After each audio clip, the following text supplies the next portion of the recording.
I don't really think that it's courage to keep me speaking out because I know the truth. I know that there's innocent people being murdered. There was over 1,000 people at my son's service when he was killed, and they want him to be the hometown hero.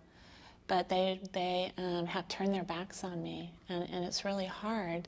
I live in a town called Vacaville, and it's right by an Air Force base, and it's very conservative, and I've practically become a pariah in my town. I was telling the audience that this week 4 negative letters were written to the newspaper, and they published them about, how, I'm a traitor, and, I should just be quiet because my son died.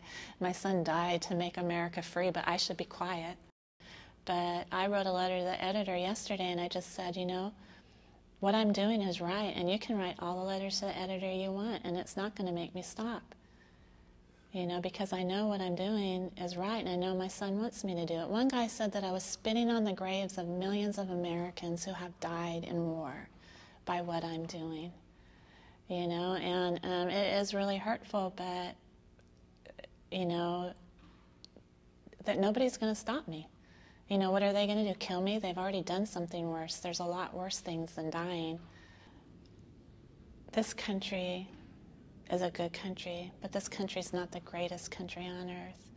We've been told from the time we go into school that this is the greatest country on earth, that there's a piece of cloth hanging from a pole with stripes on it, and we should be willing to die to defend a piece of cloth.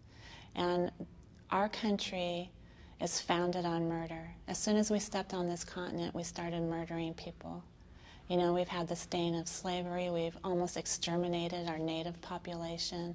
And our country is constantly at war or covertly murdering other people. And this military-industrial complex is only to make people rich. Don't sign up. Don't put yourself in the hands of the maniacs in power who care nothing for you.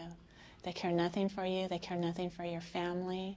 And when you go over to Iraq, they hope you die, because then they don't have to pay you your VA benefits. Another thing I would tell you is that your recruiter, whatever he says to you, is a lie.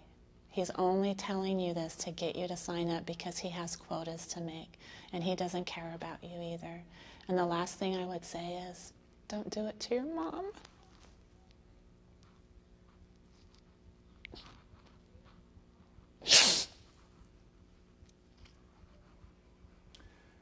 Or your dad, or your brother, or your sister.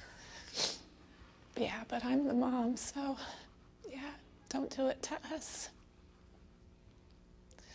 My son was killed, and it's devastated our family.